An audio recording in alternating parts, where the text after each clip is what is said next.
안녕하세요. 큰 물고기에게 삼켜졌던 예언자 요나. 아마 어릴 때 동화책으로나 교회에서 한 번쯤은 다들 들어보셨을 거예요. 그런데 사실 이 이야기는요, 단순한 바다 모험담이 아닙니다. 오늘 이 시간에는 그 이야기 이면에 숨겨진 훨씬 더 깊고 복잡한 메시지를 함께 들여다볼까 합니다. 자, 그럼 바로 이 질문부터 시작해 볼까요? 하나님께서 요나에게 당시 적국이었던 아스루의 수도 니느웨로 가서 심판을 선포하라고 명령하시거든요. 그런데 요나는 그 말을 듣자마자 정반대 방향으로 가는 배를 타고 도망쳐버립니다. 도대체 왜 그랬을까요? 가장 쉽게 떠올릴 수 있는 추측이죠. 당시 니느웨는 그 잔혹함으로 악명이 자자했거든요. 그런 적진 한복판에 혼자 들어가서 너희 곧 망한다! 외쳐야 하니 목숨이 위험하니까 두려워서 도망쳤다는 거 굉장히 그럴듯하게 들리잖아요? 하지만 놀랍게도 그게 아니었습니다. 요나가 도망친 진짜 이유는요, 두려움 때문이 아니라 사실은 그와는 완전히 정반대의 감정 때문이었어요. 바로 이 지점에서 이 이야기 전체를 뒤집는 엄청난 반전이 시작됩니다. 자, 그럼 지금부터 그 충격적인 진짜 이유가 뭔지 요나의 마음속으로 한번 깊이 들어가 보겠습니다. 이게 바로 결정적인 증거입니다. 모든 사건이 끝나고 니느웨가 용서를 받은 뒤에 요나가 하나님께 화를 내면서 내뱉은 말이거든요. 가만히 들어보세요. 내가 이럴 줄 알았습니다. 하나님은 너무 자비로운 분이라 저 원수 같은 니느웨 사람들이 회개하면 분명 용서해 주실 거잖아요. 그 꼴 보기 싫어서 내가 도망친 겁니다. 와, 직접 이렇게 고백하고 있는 거예요. 그래서 요나의 행동은 단순한 불순종을 넘어서 신학적 저항이라고 볼 수 있습니다. 무슨 말이냐면 하나님의 그 넓디 넓은 자비, 내가 증오하는 저 원수에게까지 향하는 그 사랑을 도저히 받아들일 수가 없어서 그 하나님의 성품 자체에 저항한 거라는 거죠. 이런 놀라운 동기를 알고 나면요, 이 이야기 전체에 아주 기가 막힌 아이러니들이 곳곳에 숨어 있다는 게 보이기 시작합니다. 작가는 이 장치를 통해서 요나의 편협한 생각을 아주 선명하게 보여주거든요. 이 대조를 좀 보세요. 정말 흥미롭지 않나요?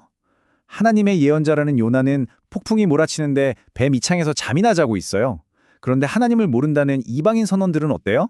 자기들 신에게 막 부르짖고 어떻게든 배를 살리려고 애쓰고 심지어 요나의 목숨까지 구하려고 하잖아요. 결국에는 요나의 하나님을 경매하기까지 합니다. 누가 더 신을 경외하는 사람처럼 보이나요? 아이러니는 여기서 그치지 않습니다. 물고기 뱃속에서 기적적으로 살아난 요나가 아주 아름다운 감사기도를 하거든요. 그런데 그 내용을 잘 들어보면요, 자기가 왜 이 고생을 하고 있는지 하나님의 명령을 어긴 것에 대한 뉘우침이나 회개는 단 한마디도 없어요. 그저 살려주셔서 감사합니다. 이게 전부입니다. 니느웨에서의 모습은 이 아이러니의 절정이라고 할 수 있습니다. 사흘은 꼬박 걸어야 하는 그 거대한 도시를 요나는 딱 하루, 그것도 건성으로 걸으면서 히브리어로 딱 5마디를 외쳐요. 40일 지나면 니느웨 무너진다. 이게 끝이에요. 그런데 어떤 일이 벌어지죠?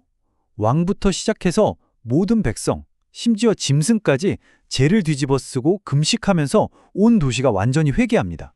요나의 그 최소한의 노력과 니느웨의 이 폭발적인 반응, 정말 엄청난 대조죠? 물론 여기에는 몇 가지 역사적인 배경이 있었을 거라고 추측하기도 합니다. 당시 아스루 제국이 정치적으로 좀 불안정했고 기근과 역병도 돌았다고 해요. 특히 기원전 763년에 있었던 개기일식은 고대 사람들에게 아주 불길한 징조로 여겨졌거든요. 이런 상황들이 겹치면서 멸망의 메시지에 더 민감하게 반응할 준비가 되어 있었을 수도 있다는 거죠. 자, 이제 이야기의 클라이맥스로 가보겠습니다. 하나님은 자기 뜻을 끝까지 이해 못하는 이 고집센 요나에게 마지막으로 아주 특별한 실물 교육을 준비하십니다. 하나님이 결국 니느웨를 용서해 주시자 요나가 기뻐했을까요? 아니요. 오히려 화를 버럭 내면서 하나님, 이럴 거면 차라리 저를 죽여주세요 하고 불평을 터뜨립니다. 자기 원수가 구원받는 걸 보느니 차라리 죽는 게 낫다는 거예요. 정말 대단한 고집이죠. 이때 하나님이 준비하신 수업이 이겁니다. 먼저 박넝쿨을 갑자기 자라서 요나에게 시원한 그늘을 만들어줘요. 요나가 그걸 보고 엄청 좋아하죠. 그런데 바로 다음 날 벌레 한 마리가 나타나서 그 넝쿨을 갉아먹으니까 시들어버려요. 뜨거운 햇볕이 내리쬐자 요나는 또 정말 죽고 싶다 하면서 분노를 폭발시킵니다. 바로 그 순간 하나님께서 이 이야기 전체를 관통하는 핵심 질문을 던지십니다. 요나야, 네가 수고해서 심지도 않은 저 박넝쿨 하나가 없어졌다고 그렇게 아까워하는데 이 큰 성읍 니누에에는 앞뒤 분간 못하는 사람만 12만 명이 넘는다. 내가 이들을 아끼는 게 당연하지 않겠느냐? 그런데 이 질문은요, 단지 수천 년 전 요나에게만 던져진 게 아닙니다. 이 이야기의 마지막 장은 그 질문의 화살을 시대를 넘어 오늘을 사는 우리 모두에게로 돌립니다. 그리고 정말 놀랍게도 요나서는 바로 여기서 그냥 끝나버려요. 뚝! 요나가 그 질문에 뭐라고 대답했는지 깨달았는지 아무런 설명이 없습니다. 왜일까요?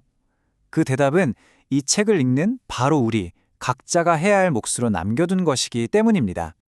훗날 예수님도 이 요나 이야기를 인용하시는데요. 이걸 요나의 표적이라고 부르셨습니다. 두 가지 중요한 의미가 있었죠. 첫째는 요나가 3일 동안 물고기 뱃속에 있었던 것처럼 자신도 죽었다가 3일 만에 부활할 것을 예고하는 표적이라는 것. 그리고 둘째는 저 이방인 니느웨 사람들도 회개했는데 내 기적을 눈앞에서 보고도 믿지 않는 너희는 나중에 그들 앞에서 부끄러울 것이다 라는 경고의 메시지로 사용하신 겁니다.